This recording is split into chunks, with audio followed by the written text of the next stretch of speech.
Market में उस चीज का कितना क्या रेट चल रहा है, आने आने पौने रेटों पे बेच के निकल जाते थे बेचारे।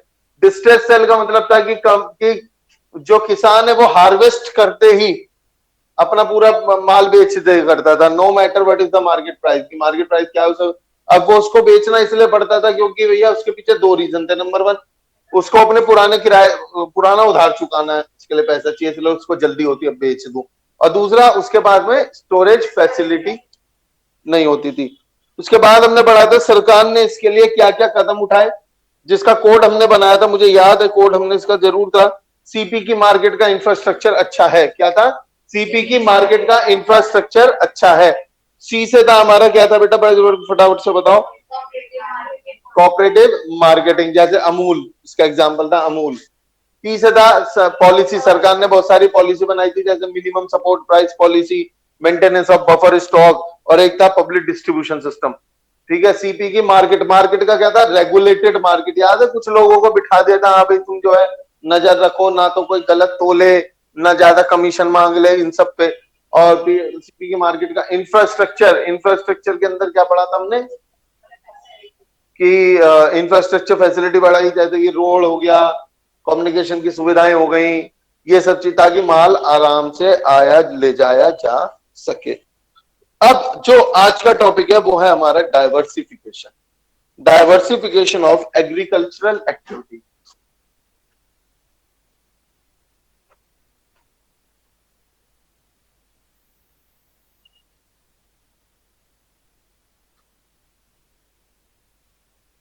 बेटा डाइवर्सिफिकेशन का मतलब क्या होता है? देखो गांव, जब जैसे ही लोगों के दिमाग में गांव वर्ड आता है तो गांव के साथ एक चीज और चिपक के आती है दिमाग में, वो है खेत, कि गांव में खेती बाड़ी होती है ना, ये आता है। ये बड़ी समस्या है। यानी कि अगर मैं इसको दूसरे तरीके से बताऊं तो पूरी गांव की जितनी भी जनसंख्या है सारी खेती बाड़ी पे डिपेंड, खेती नहीं तो वो बर्बाद। तो सरकार को भी समझ में आई ये बात कि नहीं, ऐसे काम नहीं चलेगा। डाइवर्सिफिकेशन यानी कि किसानों को खेती बाड़ी से, मतलब गांव के लोगों को खेती बाड़ी से अलग किसी और सेक्टर में भी लेके आना जरूरी है। जरूरी नहीं है खेत में ही काम करो, जरूरी नहीं है, और भी बहुत सारी चीजें, जरूरी नहीं है आलू ही उगाओ, और भी बहुत चीजें उगाने के लिए, है ना। ज्यादातर लोग क्या करते हैं, वेजिटेबल्स में लगे हुए हैं। अरे भाई ड्राई फ्रूट्स की खेती होती है, एनिमल हस्बेंड्री का काम होता है, बहुत सारे पशुपालन काम होता है, बहुत सारे काम होते हैं। तो डाइवर्सिफिकेशन का मतलब क्या है कि आप अब सरकार किसानों को अलग अलग, मतलब किसानों कह रहा हूं, गांव के लोगों को थोड़ा सा डाइवर्सिफाई कर रही है कि इसी सेक्टर में भी लग जाओ भाई जाके। तो पढ़ेंगे diversification, diversification of agricultural activities, meaning diversification towards new area, नए एरिया की तरफ आपको डाइवर्सिफाई यानी मोड़ना इज नेसेसरी, जरूरी है। क्यों जरूरी है? To reduce the risk from agricultural sector, ताकि एग्रीकल्चर सेक्टर के ऊपर जो रिस्क है वो खत्म हो सके। सर काहे का रिस्क? ये रिस्क है एग्रीकल्चर पे ज्यादा जनसंख्या डिपेंड है, ये रिस्क है, उस रिस्क को कम किया जा सके। And to provide sustainable livelihood option to the rural people, और गांव के लोगों को जीने लायक लाइवलीहुड, मतलब उनको जीने लायक एक सस्टेनेबल यानी एक ठीक ठाक लाइवलीहुड उनको मिल सके। ऐसा नहीं सिर्फ खेती बाड़ी करके कमाया जाए, और भी तरीके हैं। पीछे आ जाए।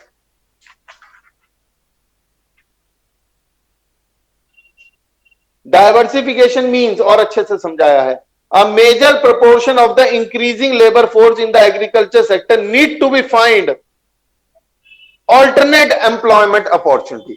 जो बढ़ती हुई जनसंख्या है, बढ़ती हुई लेबर वर्कफोर्स है, यानी काम करने लायक जो वर्कफोर्स है, उसको जरूरी है अब उसको ऑल्टरनेट ऑप्शन उसको मिलना चाहिए काम के लिए, employ to in other non farm sector. समझ में आई बात?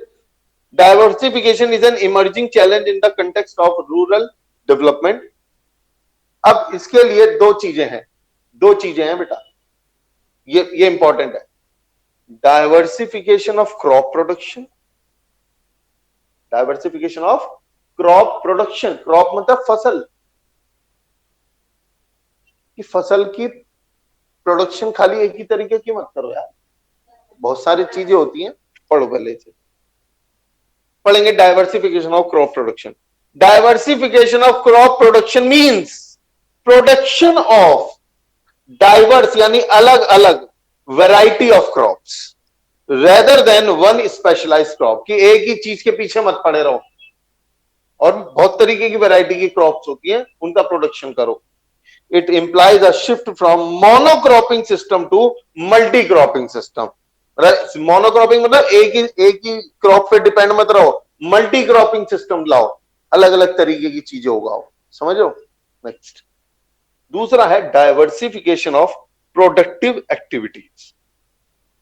Diversification of productive activity means a shift from crop farming to other area of productive activity. देखो पहले तो था कि इस फसल को छोड़ दे भाई, दूसरी फसल उगा ले. इसमें क्या बताया गया, तू फसल ही छोड़ दे, फसल के चक्कर में मत लगो, और भी काम धंधे हैं भाई, उस पर ध्यान दे. तो दोबारा पढ़ो इस लाइन को. Diversification of productive activity means a shift from crop farming to other area of productive activity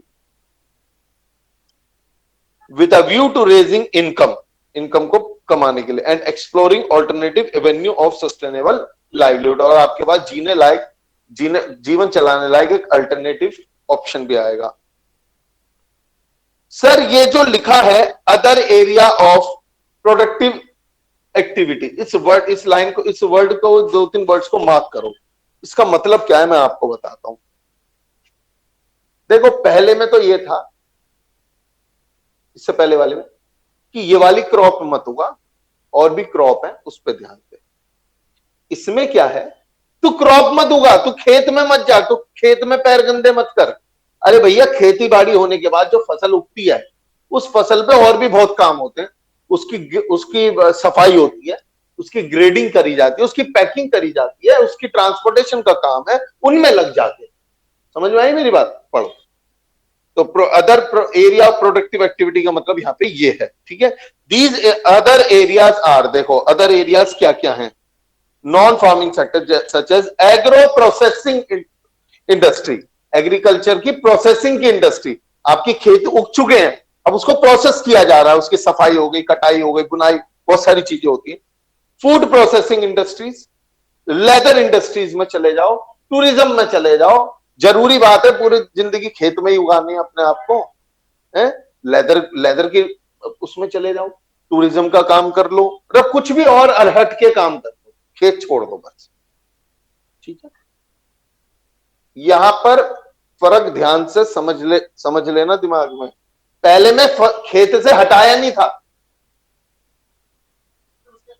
दूसरे में खेत से हटा दिया गया है. दोनों डाइवर्सिफिकेशन का.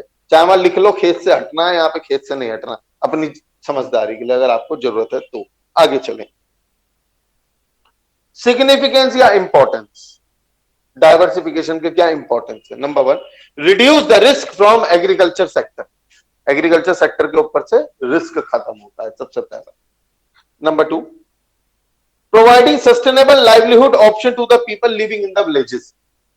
गांव में जो रह रहे हैं उनको जीने का और तरीका मिल जाता है. प्रोवाइड इकोलॉजिकल बैलेंस, यानी बैलेंस बना रहता है हर तरीके से.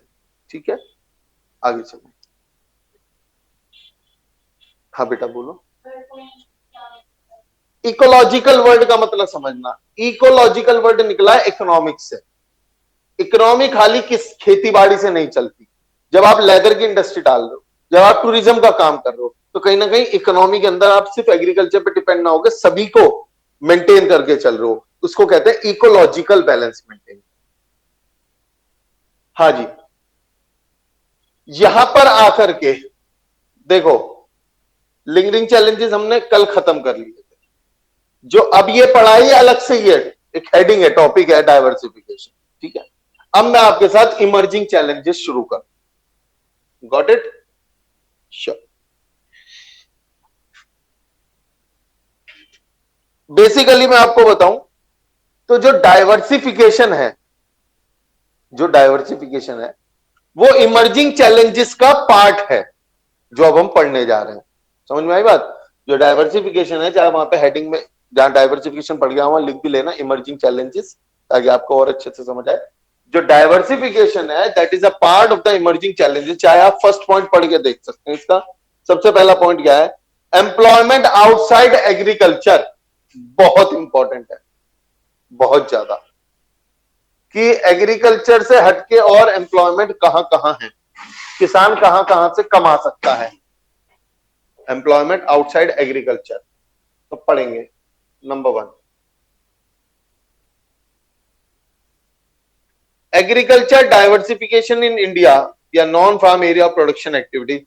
ये मुद्दे की बात है अगले पेज पर, मैं सही बताऊं तो ये जो आ रहे हैं।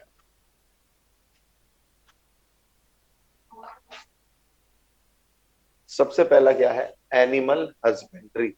एनिमल हस्बेंड्री का मतलब होता है पशुपालन। बहुत से लोग, अब जैसे बकरा ईद पे बकरे बिकते हैं, तो बकरे कहां से आते हैं? पूरे साल उनकी देखरेख करी जाती है, समझ लो, वो काम होता है एनिमल हस्बेंड्री का। समझ में आई बात है नहीं? तो ये होता है एनिमल हस्बेंड्री, पढ़ो, पशुपालन। एनिमल हस्बेंड्री, अब वो बिकते हैं, वो क्या होते हैं? वो मुर्गे, बकरे तो हो गए, मुर्गे, मुर्गे होते हैं, मुर्गे रोज मार्केट में बिकते हैं। मुर्गों का कोई तो ध्यान कर रहा रख रहा होगा ना, पीछे पूरी फार्मिंग कर रखी होगी अगले ने, वहीं से तो मुर्गे सप्लाई होते हैं पूरी दुनिया में। तो वो क्या है? एनिमल हस्बेंड्री, पढ़ो। Animal husbandry is an important area of employment in India. India में एक इंपॉर्टेंट एरिया है। It is also called live stock farming. इसका एक नाम और होता है लाइव स्टॉक, जिंदा stock. Under live stock farming, cattle, gots and duck etcetera, कोई भी नाम लिख देना यार, कोई से भी पक्षी पक्षी जो आपके याद, are most widely held species, मतलब सबसे ज्यादातर ये मिलते हैं। Livestock sector provide alternate livelihood option to over 17 million small and marginal farmers, including landless laborer। छोटे बड़े किसान, लैंडलेस लेबर, इन सबको मिला के अगर मैं बताऊं तो डेटा के हिसाब से 70 मिलियन फार्मर्स हैं जो इस रोजगार से जुड़े हुए हैं। A significant number of women also find employment in the livestock sector। औरतें भी लगी हुई हैं इसमें, ठीक है। तो आपने एनिमल हस्बेंड्री के अंदर क्या बताया? सबसे पहले तो इसका आपने ये बताया कि ये बड़ा इंपॉर्टेंट एरिया है, ठीक है। उसके बाद आपने बताया कि इसके अंदर किस किस चीज की फार्मिंग करी जाती है। उसके बाद आपने तीसरा ये बताया कि इससे कितने लोगों को रोजगार मिला है, ठीक है। और चौथे पॉइंट में आपने बताया कि औरतें भी इससे जुड़ी हुई हैं। ऐसे करके याद करो, पॉइंट भी याद रहेंगे। क्या क्या बताया? सबसे पहले कि ये बड़ा इंपॉर्टेंट एरिया है, ठीक है। उसके बाद इसमें क्या होता है, इस उससे अगला, इससे कितने लोगों को रोजगार मिला। और फिर लड़कियों के लिए अलग से लिखवाया कि वुमेन को इसमें एक एम्प्लॉयमेंट अच्छा मिला हुआ है। उसके बाद आता है फिशरीज। आप समझते ही हो, मछली जो पकड़ते हैं मछुआरे, ये ज्यादातर आपको मुंबई, गुजरात और केरला, वहां भी मिल जाएंगे आपको। वहां पे ये वाला काम बहुत ज्यादा लेवल पे। पढ़ो, fisheries refers to the occupation devoted to, इस ऑक्यूपेशन में क्या होता है? कैचिंग, यानी पकड़ा जाना, मछली को पकड़ना, प्रोसेसिंग, फिर उसकी जो भी सफाई वफाई होती होगी, जो भी होता होगा, और फिर क्या है? सेलिंग, फिर उन्हें बेच देना। Catching, processing, selling of fish and other aquatic animals. सिर्फ फिश नहीं है, और भी समुद्री एनिमल्स। एक्वेटिक मतलब जो सी स्पेसीज होती हैं, तो एक्वेटिक बोलते हैं। केरला, चलो नाम भी आ गए, Maharashtra, Gujarat and Tamil Nadu are the principle state in India where fisheries is an important source of livelihood in the rural areas. तो इसके अंदर हमने सबसे पहले पॉइंट में क्या बताया कि फिशरीज का मतलब क्या होता है? मछलियों को पकड़ना, उनको प्रोसेस करना और फिर बेच देना। सेकंड स्टेप में हमने बताया कि भैया कहाँ कहाँ पे ज्यादातर पाई जाती है। कलकत्ता हो गया, तो सॉरी केरला हो गया, Maharashtra, Gujarat, Tamil Nadu, these are the state, principle state in India where fisheries is an important source of livelihood in the rural area. आगे चलेंगे हॉर्टिकल्चर। ये हॉर्टिकल्चर क्या भला है? हॉर्टिकल्चर के अंदर क्या होता है? वेजिटेबल्स, फ्रूट्स, फ्लावर्स, इन सबकी खेती बाड़ी करी जाती है। पर पढ़ो जरा इसका पहला। Horticulture refers to science and art of cultivating what? Fruits, जैसे काजू, किशमिश, बादाम, ये सब। अच्छा, आपने काजू का प्रोसेसिंग देखा है कभी? है? नहीं देखा? बहुत मेहनत वाला प्रोसेसिंग। एक ना सेब जैसा फल होता है, समझे? और उससे जुड़ा हुआ होता है काजू। लाइक जैसे कि ये सेब है, ठीक है जी, इसके साथ यहां पे, इसके यहां पे ये काजू जुड़ा हुआ होता है, ठीक है। और ये बहुत ज्यादा जहरीला होता है, मतलब डेथ भी हो सकती है इससे, स्किन डिसीज भी हो सकती है इससे, इतना जहरीला होता है ये। इसको, इस पोर्शन को ऐसे घुमा के अलग कर दिया जाता है, फिर उसके ऊपर इसको गर्म किया जाता है, इसकी पॉलिशिंग होती है, इसको अलग किया जाता है, बहुत सारा काम है, यूट्यूब पर कभी देखना, ठीक है। चलो, तो horticulture refers to science and art of cultivating fruits, vegetables, flowers and several others, और भी चीज। These crop play a vital role, vital मतलब important. These crops play a vital role in producing food and mark the word nutrition। समझ रहे? Nutrition मिलता है भाई dry fruits वगैरह से। बिसाइड इंक्रीजिंग एम्प्लॉयमेंट कंसर्न, मतलब एम्प्लॉयमेंट तो बड़ी बढ़ रही है, वो तो एक अलग मैटर है, साथ में न्यूट्रिशन का और अच्छा खान पीन का एक सोर्स है हॉर्टिकल्चर।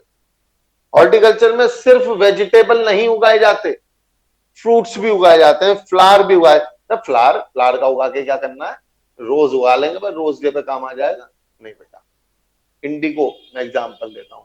इंडिगो एक फ्लावर होता है जिसका इस्तेमाल किया जाता है ब्लीच करने में, समझो, नील जो रंग जो होते हैं, समझो, आएगा आगे, dyeing, bleaching. Golden revolution period, the period of 91 to 2012 is known as golden revolution period because during this period the planned investment in horticulture, उसके बाद में आप ऊपर आ जाओ, वहां पे एरो डला हुआ होगा, इन्वेस्टमेंट इन हॉर्टिकल्चर इंक्रीजेस, मतलब यहाँ इन दिनों हॉर्टिकल्चर में इंक्रीजेस हुआ था इस पीरियड के दौरान 91 से 2012 के बीच में, विच लेड टू हाईली, फिर हाईली से वापस आ जाओ, हाईली वर्ड नीचे मिल गया आपको, which led to highly productive and the sector emerged as a sustainable livelihood option. देखो ये वर्ड तो हर जगह आ रहा है, सस्टेनेबल लाइवलीहुड, सस्टेनेबल लाइवलीहुड, ये तो अब आपके आंसर में होना मैंडेटरी। समझ में आई बात? आगे चलो, चार चीजें हमने पढ़ी। एक तो एनिमल हस्बेंड्री, एक आपका हो गया फिशरीज, एक हो गया आपका हॉर्टिकल्चर, और एक तीसरा चौथा है आपका cottage and household industry. Cottage and household industry, house hold क्यों बोला गया है इसे? क्योंकि ये घर घर में होता है काम, ये घर घर में होता है काम। इसके अंदर क्या होता है, आप पहले ना इसकी सेकेंड पॉइंट पढ़ेंगे, इसमें देखो क्या क्या है। स्पिनिंग या स्पाइनिंग भी बोलते हैं आप इसे, weaving, dyeing and bleaching, Hindi में भी लिखा हुआ है कताई, बुनाई, रंगाई, सफेदाई, ठीक है। ब्लीच मतलब सफेद। पढ़ो, cottage and household industry has been an additional source of non farm production activity in the rural area, की गांव में ये non farm area, non farm sector है, मतलब खेती बाड़ी से रिलेटेड नहीं है। इसके अंदर क्या होता है? Spinning, weaving, dyeing and bleaching, ठीक है, कताई, बुनाई, रंगाई और सफेदाई। स्पिनिंग, वीविंग, डाइंग ब्लीचिंग, इंगिंग आ रहा है सबसे, स्पिनिंग, वीविंग, डाइंग, ब्लीचिंग, है ना, इंग याद रखना। चल, उसके बाद ये ऑपरेशनल फ्लड काट दो, इसकी आवश्यकता नहीं है आपको, ये एक्स्ट्रा लिख गया है गलती से। आ गया ये ऑर्गेनिक फार्मिंग पे, ये इमर्जिंग चैलेंजेस का सेकंड पॉइंट है। देख क्या काट दिया भाई, ये क्या काट दिया, हाँ जोश में चल रहा है, दिखाइए, दिखा दिखा दिखा, कुछ का कुछ मत उड़ाओ भाई, नुकसान हो जाएगा। इससे पहले वाले पेज पे लास्ट में कटवाया भाई ये पॉइंट, ये बस छोटा था, ये सेकंड पॉइंट है, कभी इसको भी उड़ा दो। ऑर्गेनिक फार्मिंग, पहले ऑर्गेनिक फार्मिंग का मतलब समझिएगा। देखो खेती बाड़ी दो तरीके से होती है, एक तो देसी और एक विदेशी। विदेशी तरीका जो है वो तो है, उसमें खेती में मेहनत कम लगती है और प्रोडक्शन ज्यादा हो जाता है। सुई लगाते हैं, फल इतना बड़ा, समझो, केमिकल फर्टिलाइजर्स यूज करते हैं। इससे क्या होता है, क्या वो फूड हेल्दी होता होगा? आई डोंट थिंक सो, इतना हेल्दी नहीं होता वो, समझो, उसमें केमिकल गया हुआ है, जमीन में जाएगा केमिकल, जमीन की सस्टेनेबिलिटी खराब होती है, फर्टिलिटी यानी उपजाऊपन खराब होता है। पहले के जमाने में खेती बाड़ी कैसे करी जाती थी, जो एनिमल वेस्ट होता है उसकी खाद बनती थी, समझ लो, और उसकी मदद से वो होता था, फार्मिंग होती थी। उसमें टाइम लगता था, मेहनत लगती थी, लेकिन जो फूड होता था वो बड़ा न्यूट्रिशियस होता था, समझ रहे हो, समझ रहे, एकदम प्योर, बिना किसी केमिकल का। आप केमिकल डालोगे अगर, तो जो सब्जी उगेगी उसमें केमिकल का अंश तो आएगा ना। आज की डेट में कोई भी फल ले लो, 12 महीने 30 दिन, क्योंकि अब वो सब चीजें केमिकल से उग रही हैं, फर्टिलाइजर से उग रही हैं। आम 12 महीने 30 दिन, जबकि आम गर्मियों का वो है मैटर, सर्दियों में खा लो आप, अब खा लो, जाओ, मिल जाएगा। ये कैसे आ रहा है, सीजन ही नहीं है फिर भी उग रहा है केमिकल, समझो। लेकिन ऑर्गेनिक फार्मिंग, अच्छा और क्या फायदा है, और ये फायदा है कि अगर ऑर्गेनिक फार्मिंग को करने के लिए 10 बंदे चाहिए, तो जो अब लेटेस्ट चल रहे हैं उसमें 4 बंदों में काम हो जाता है, तो एम्प्लॉयमेंट भी खराब हो रही है इसकी वजह से, समझ रहे, समझ रहे, मेहनत कम है ना उसमें, उसमें लोगों की जरूरत ही नहीं है, कम जो लोग, तो उससे एम्प्लॉयमेंट पे भी गड़बड़ हो रही है। ऑर्गेनिक फार्मिंग में लेबर भी ज्यादा चाहिए रहती है, तो एम्प्लॉयमेंट का भी फायदा मिल गया। Organic farming is a system, ये वो सिस्टम है that maintain, enhance and restore, maintain के बाद कोमा लगाएंगे,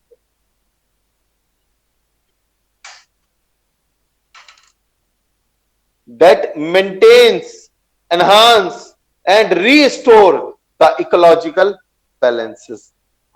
आगे बढ़ेंगे।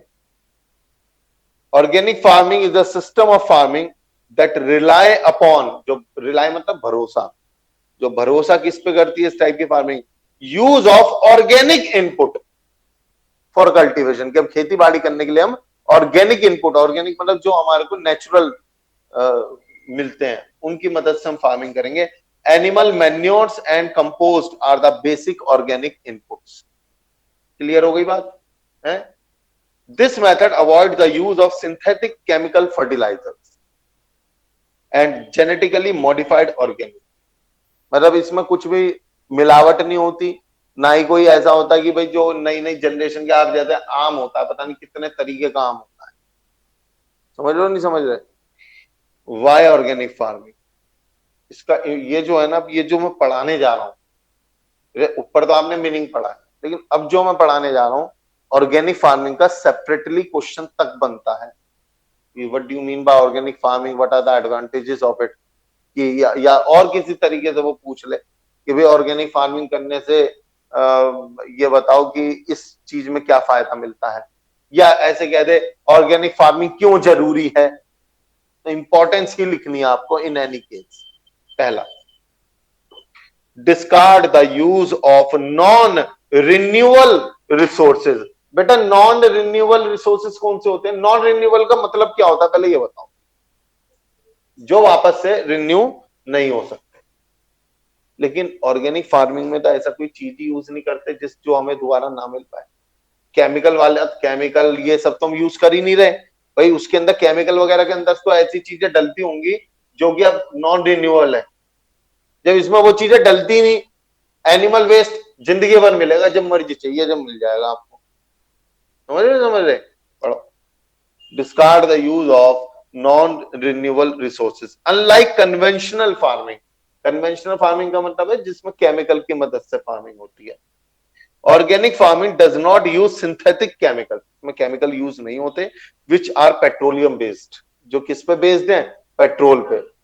सिंथेटिक केमिकल किससे बनते हैं, पेट्रोल से। अब पेट्रोल आपको पता है नॉन रिन्यूएबल रिसोर्स है, समझ लो।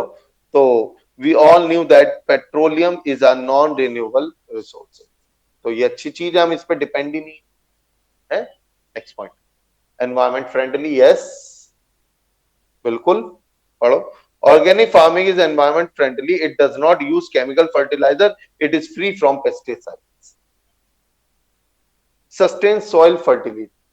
Soil fertility का मतलब होता है मिट्टी का उपजाऊपन बने रहना।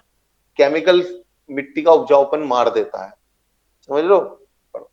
Use of animal manures and compost help sustain soil fertility, मदद करता है सॉइल की फर्टिलिटी को मेंटेन करने के लिए। Chemical fertiliser on the other side reduce the soil fertility.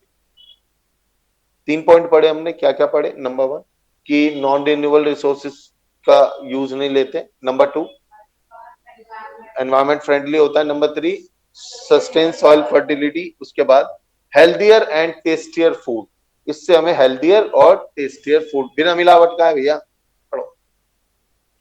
Organic farming offer healthier and tastier food compared with conventional farming. ठीक है, कन्वेंशनल के मुकाबले इसमें ज्यादा हेल्दियर फूड होता है। Recent study have found that organically grown food is more nutritious than the food from chemical farming. कह रहा है कि रिसेंट स्टडी यानी सर्वे वर्वे हुआ होगा तो उसमें ये पाया गया कि जो ऑर्गेनिक फार्मिंग का फूड होता है वो कन्वेंशनल फार्मिंग के फूड से ज्यादा न्यूट्रिशियस और टेस्टी होता है। इनएक्सपेंसिव टेक्नोलॉजी, यस, ना कुछ खरीदना, समझ लो, मतलब ज्यादा खर्चा तो है ही नहीं, फ्री का ही मैटर मिल जाएगा ज्यादातर। तो इनएक्सपेंसिव टेक्नोलॉजी, सस्ती टेक्नोलॉजी है for the small and marginal farmers. Organic farming offer an inexpensive farming technology to small and marginal farmers. And the last one is source of employment. क्योंकि organic farming में labour की ज्यादा जरूरत है, देसी तरीके से कर रहे हैं ना, तो एम्प्लॉयमेंट भी जनरेट होती है। Organic farming generates more employment opportunity as it require more labour input than conventional farming. तो हमने क्या क्या पढ़ा, जितने पॉइंट हमारे याद आ जाए हम उनको बोलने की कोशिश करते हैं। नंबर 1 हमने पढ़ा कि ऑर्गेनिक फार्मिंग क्यों जरूरी है। नंबर 1, देखो भैया इससे हमारे को टेस्टी फूड मिलता है। नंबर 2, सॉइल की फर्टिलिटी मेंटेन रहती है। नंबर 3, एनवायरमेंट फ्रेंडली होता है। नंबर 4, जन एम्प्लॉयमेंट मिल जाता है, नौकरी मिल जाती है। नंबर 5, सस्ता जुगाड़ है। नंबर 6, नॉन रिन्यूएबल रिसोर्सेज का यूज यहाँ पे नहीं होता। ठीक है, हो गई यार, कौन सी बड़ी बात है। लास्ट टॉपिक वी हैव, ये एक सेपरेट टॉपिक है आपकी बुक में, ये एक डब्बे के अंदर बना हुआ मिला हुआ है, ठीक है, जिसको बच्चे इग्नोर कर देते हैं और कई बार इस पे क्वेश्चन पूछा गया। ये बेसिकली क्या है, ये आईटी से रिलेटेड है, इंफॉर्मेशन टेक्नोलॉजी से रिलेटेड है कि गांव के अंदर इंफॉर्मेशन टेक्नोलॉजी पहुंचने के क्या फायदे हैं, इस पे क्या काम किया जा रहा है। आज अगर आपने न्यूज सुनी हो तो आज मोदी जी ने आईटी सेक्टर के ऊपर कुछ बातें कही, सुनी न्यूज? भाई थोड़ा अवेयर रहो। देखो इस बार क्वेश्चन इको के करंट अफेयर पे भी पूछे जाने हैं, आपको बार बार बता रहा हूं, थोड़े अलर्ट हो जाओ। मोबाइल वोबाइल चलाओ, मना नहीं कर रहा, मोबाइल में न्यूज चैनल ऐप डाउनलोड कर लो, आप मत खोलो उसे, उसकी नोटिफिकेशन ओके हाँ कर देना, नोटिफिकेशन आती रहे। जब नोटिफिकेशन आप पढ़ोगे तो आपका अपने आप मन करेगा चलो एक बार देखूं, कभी तो इंटरेस्ट बैठेगा। मतलब मैं